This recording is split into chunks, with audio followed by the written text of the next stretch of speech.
You've probably slept 8 hours and woken up exhausted, but last Tuesday you slept 5 and felt amazing. What's going on? Here's the twist. More sleep doesn't equal better sleep. In fact, sleeping longer can actually make you feel worse. The number on your alarm clock means almost nothing compared to what's happening inside your brain while you're asleep. By the end of this video, you'll understand why 5 hours can sometimes beat 8, how sleep cycles actually work, and how to wake up feeling incredible no matter how long you sleep. Sleep researchers have spent decades studying this, and what they've found completely contradicts what most people believe. Imagine your brain as a man walking through different rooms in a house. Each room is a different stage of sleep. Some rooms recharge you, others barely do anything. Your brain cycles through these rooms in a specific pattern over and over all night long. Each complete cycle takes about 90 minutes. But here's where it gets weird. Those cycles aren't equal. The first few cycles are packed with deep sleep, the kind that actually restores your body and brain. The later cycles? They're mostly light sleep and dreaming. Useful, sure, but not nearly as restorative. Picture a man battery charging. The first 3 cycles fill the battery to 80%. The last 2 cycles only add another 10%. And if those last 2 cycles get interrupted, waking up, checking your phone, tossing around, they might actually drain the battery instead of charging it. This is why you can sleep 8 hours and feel terrible. You spent the last 3 hours in fragmented, low-quality sleep. Your brain kept almost waking up, your stress hormones started rising, and when your alarm finally went off, you were in the middle of a light sleep phase, leaving you groggy and confused. Now imagine a different scenario. You sleep exactly 5 hours. You go to bed at the right time, so you fall asleep quickly. You sleep straight through 3 complete, uninterrupted cycles. Your brain gets all the deep sleep it needs in those first few hours, and you wake up naturally, right at the end of a cycle, feeling sharp and alert. Same person, different sleep quality, completely different results. Let's talk about what actually happens during those 90-minute cycles.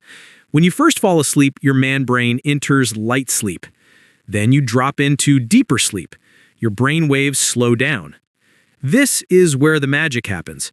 In deep sleep, your brain clears out waste, consolidates memories, and repairs your body. This is the sleep that actually matters. And here's the key. You get most of your deep sleep in the first half of the night. After deep sleep, you enter REM sleep, where you dream. Then the cycle repeats. But with each cycle, you get less deep sleep and more REM and light sleep. So when someone says they slept 8 hours but feel awful, here's usually what happened. They went to bed at the wrong time, so it took 30 minutes to fall asleep. They woke up twice to check their phone. Their room was too warm. They woke up in the middle of a cycle. Even though they were in bed for 8 hours, they maybe got 6 hours of actual sleep, and most of it was fragmented. Their brain never got to complete full, uninterrupted cycles. Compare that to someone who sleeps 5 hours but does it right. They wind down properly, their room is cool and dark, they don't touch their phone, they sleep straight through 3 solid cycles, waking up naturally at the end of the last one. That person got maybe 90 minutes of deep sleep. The other person, who slept 8 hours, maybe only got 60 minutes because it was so fragmented. Quality beats quantity every single time. Now, this doesn't mean you should only sleep 5 hours. Most people do need more than that, but it does mean you need to stop obsessing over the number and start focusing on the quality. So how do you actually improve your sleep quality? First, figure out your sleep cycles. If you need to wake up at 6 a.m., count backwards in 90-minute chunks. 4:30 a.m., 3 a.m., 1:30 a.m., midnight, 10:30 p.m. Those are your ideal bedtimes because they align with complete cycles. Going to bed at 10:30 means you get 5 complete cycles. Going to bed at 11 p.m. means you wake up in the middle of a cycle feeling groggy and confused. Second, protect your deep sleep. It happens in the first half of the night, so don't sabotage it. No alcohol before bed, it fragments your sleep later. No screens, the blue light delays your natural sleep signal. And keep your room cool, around 65 to 68 degrees. Your body needs to drop its temperature to enter deep sleep. Third, wake up at the right time. Work backwards from when you need to wake up, but if you have flexibility, try waking up naturally without an alarm. Your brain knows when it's at the end of a cycle. Fourth, keep it consistent.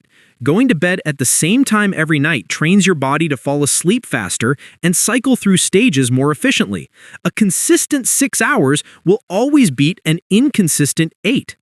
And finally, stop stressing about the number. The anxiety about not sleeping enough actually makes your sleep worse.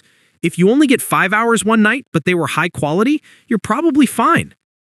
Here's the thing nobody tells you. Sleep isn't about time. It's about cycles. It's about depth. It's about efficiency. A man sleeping perfectly for 5 hours will always outperform a man tossing and turning for 8. 5 hours of good sleep can beat 8 hours of bad sleep. Fix the quality, not the number.